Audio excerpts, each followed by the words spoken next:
Alright, it's been a little while since we had a proper shed update, so I figure I'll enlighten everyone as to what is going on. There is quite a bit of stuff around here. It has been a bit of a disaster. That's fine. We are in the process of organizing everything. So I have done some 1000 IQ organizational strategies here with much toiling. So we've got workbench, more workbench slash storage type stuff. This will be the engines section, along with other stuff. And then we've got part storage. So this is going to be, there will be a couple Plymouth shelves, and then there will be a long-term parts storage shelf full of things, likely Dodge parts and Studebaker parts and other things that I don't need readily. And we've got heavy stuff down here, so intakes, transmissions, stuff like that. And this thing is full of stuff. This is not permanently here, but that's full of cylinder heads and things. I would like to get another toolbox, and that's why I spaced this up at this height, because if I get another toolbox, that should just fit in there. So that is 36 inches up. So I'll try and find a single height or whatever toolbox that is wider. So that should be good, because all of these are busting at the seams. All the drawers are overfilled. It's enough space, but not really. So we'll do that, and then I'm going to put my extra Studebaker seat up here as kind of a couch, because that's baller. And I have a lot of things to hang on the walls. All signs, posters. I want to get an American flag out here. Hubcaps, license plates, lots of stuff.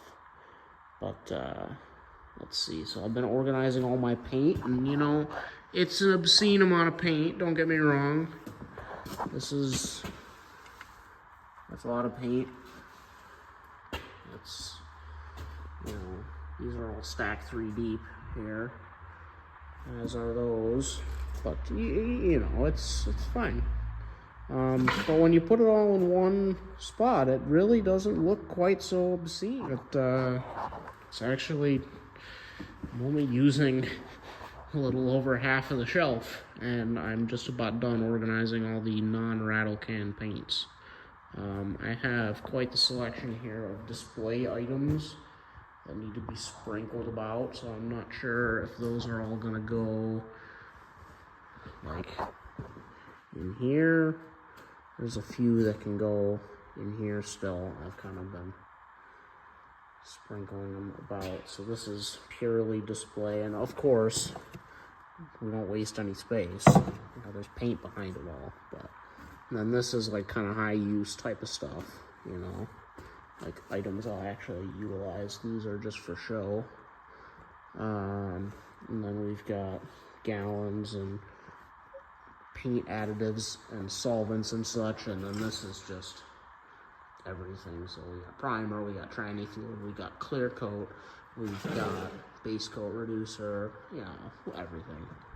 But all those style of gallon cans go on the top.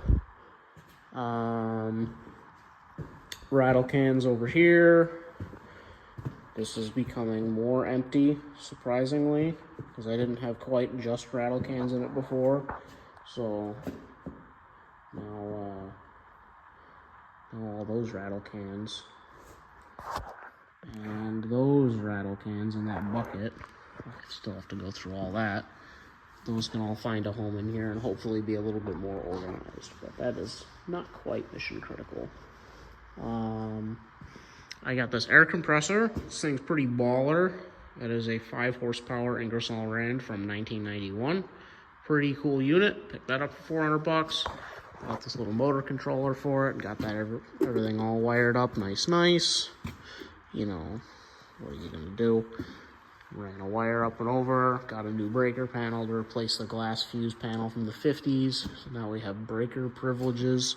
4 more breakers than I will ever need out here, but it was 50 bucks.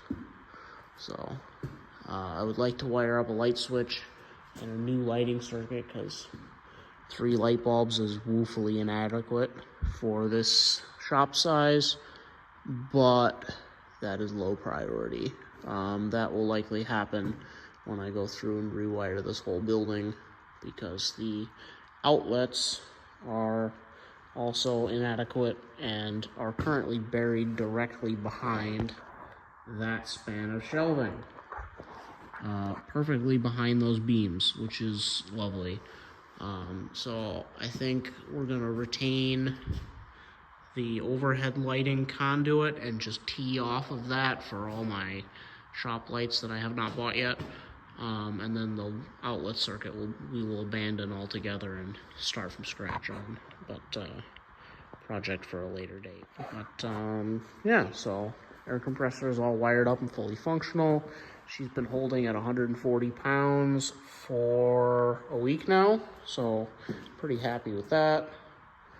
And I've got 2 50-foot hoses, and each one of those hoses will reach all the way to my sandblaster, so it would be kind of cool to have an overhead air reel system thing, but I think that'll just create more problems than it's worth via leaks and expense and pain in the acidness.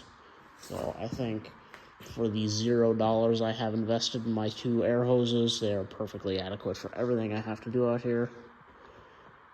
So that's that. I went through, I don't remember exactly what I covered last time, but I went through and I fixed all the cracks in the walls. It's a little sketch with some sketchy white paint I found in the basement. That's fine. I fixed inside and outside on this whole wall, so that worked out nice. This wall I have not done yet, mainly because the outside of this wall is completely buried in brush. And if I'm gonna do it, I'm gonna do the whole job. I'm not gonna do half of it. So I'm waiting until springtime when I clear out all that brush to fix those cracks. But neither here nor there. What else have I done? Oh, I went through and I put all my hardware here. So at some point I'm gonna have to go through a lot of this because a lot of these drawers are just random ass stuff that I dumped in there to get it out of drywall buckets when moving from Kansas. So I have yet to go through all that. I have to go through all my hardware and actually organize it so I know what I have and so I can find it when I need it. But that'll be a super fun and not tedious at all project. But yeah, so that is more or less what's going on around here.